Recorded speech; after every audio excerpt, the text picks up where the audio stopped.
고린도전서 7장 1절에서 40절 말씀입니다.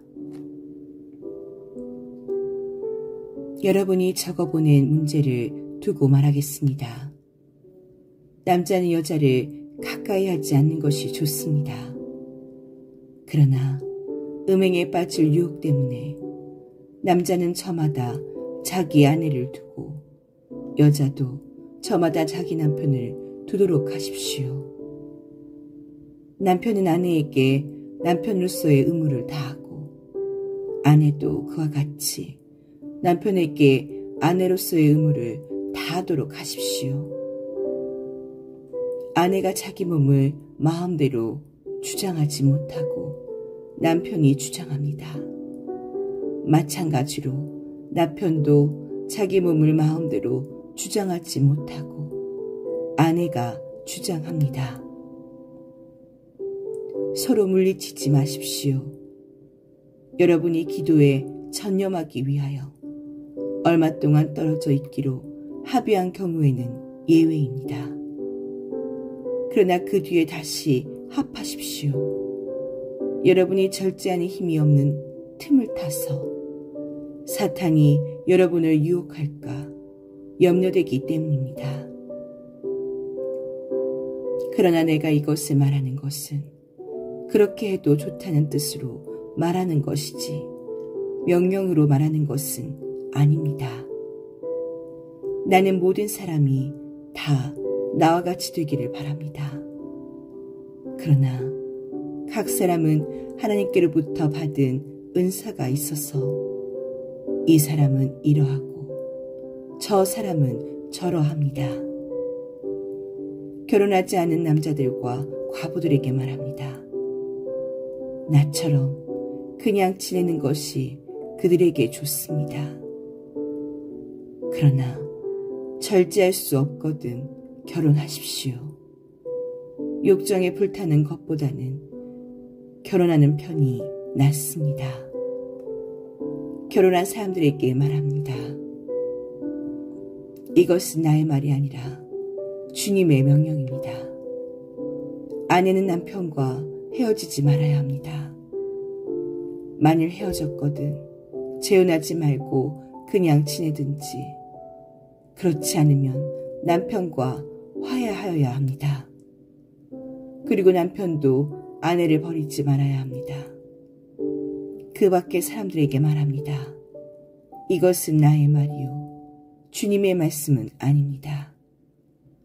어떤 교우에게 믿지 않는 아내가 있는데 그 여자가 남편과 같이 살기를 원하면 그 여자를 버리지 말아야 합니다. 또 어떤 여자에게 믿지 않는 남편이 있는데 그가 아내와 같이 살기를 원하면 그 남편을 버리지 말아야 합니다.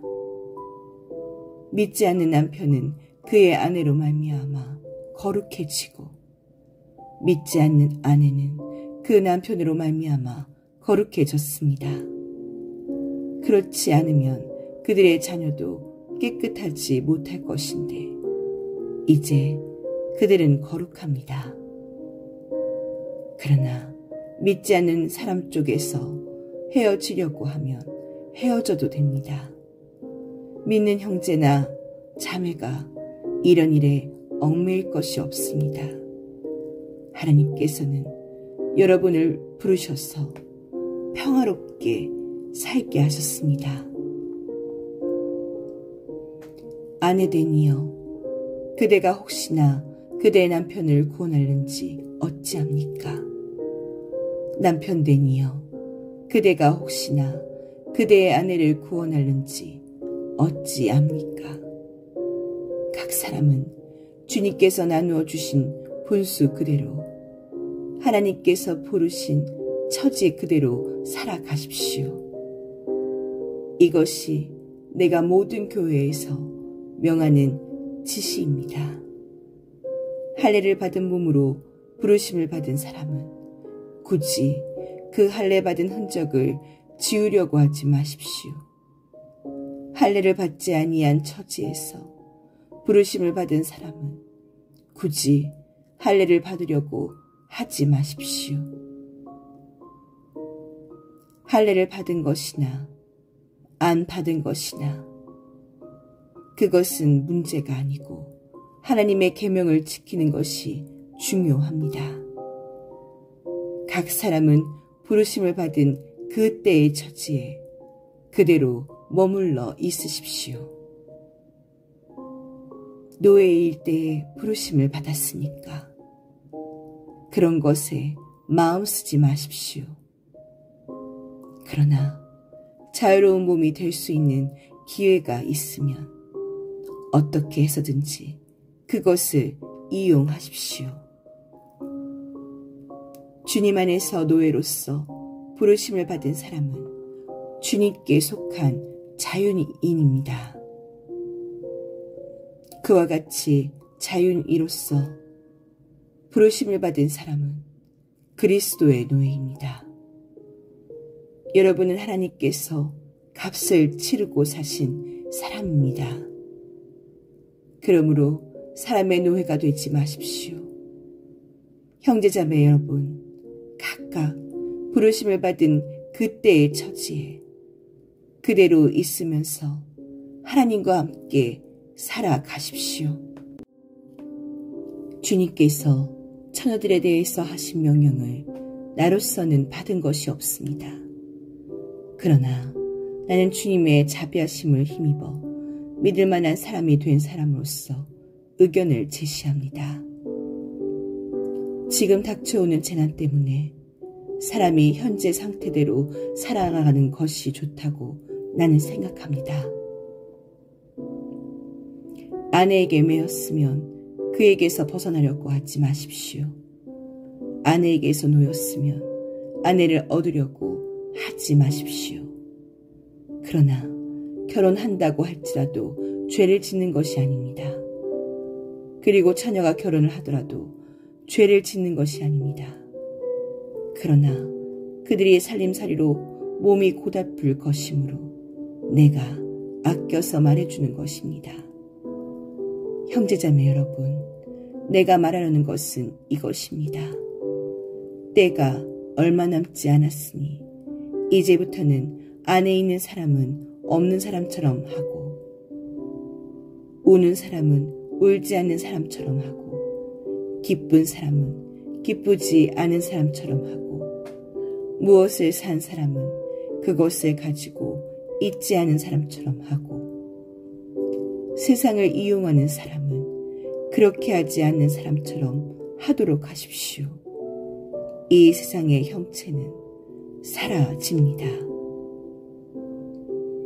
나는 여러분이 염려 없이 살기를 바랍니다. 결혼하지 않은 남자는 어떻게 하면 주님을 기쁘게 해드릴 수 있을까 하고 주님의 일에 마음을 씁니다. 그러나 결혼한 남자는 어떻게 하면 자기 아내를 기쁘게 할 수 있을까 하고 세상 일에 마음을 쓰게 되므로 마음이 나뉘어 있습니다. 결혼하지 않는 여자나 처녀는 몸과 영을 거룩하게 하려고 주님의 일에 마음을 쓰지만 결혼한 여자는 어떻게 하면 남편을 기쁘게 할 수 있을까 하고 세상 일에 마음을 씁니다. 내가 이 말을 하는 것은 여러분을 유익하게 하려고 그러는 것이지 여러분에게 올가미를 씌우려고 그러는 것이 아닙니다. 오히려 여러분이 품위 있게 살면서 마음에 헛갈림이 없이 오직 주님만을 섬기게 하려는 것입니다. 어떤 이가 결혼을 단념하는 것이 자기의 약혼녀에게 온당하게 대하는 일이 못된다고 생각하면 더구나 애정이 강렬하여 꼭 결혼을 해야겠으면 그는 원하는 대로 그렇게 하십시오. 결혼하는 것이 죄를 지는 것이 아니니 그런 사람들은 결혼하십시오. 그러나 결혼하지 않기로 마음을 굳게 먹은 사람이 부득이한 일도 없고 또 자기의 욕망을 제어할 수 있어서 자기 약혼녀를 처녀로 그대로 두기로 마음에 작정하였으면 그것은 잘하는 일입니다. 그러므로 자기의 약혼녀와 결혼하는 사람도 잘하는 것이지만 결혼하지 않는 사람은 더 잘하는 것입니다. 아내는 남편이 살아있는 동안에는 그에게 매여 있습니다. 그러나 남편이 죽으면 자기가 원하는 사람과 결혼할 자유가 있습니다. 다만 주님 안에서만 그렇게 해야 할 것입니다. 내 의견으로는 그 여자는 그대로 혼자 지내는 것이 더 행복할 것입니다. 나도 하나님의 영을 받았다고 생각합니다.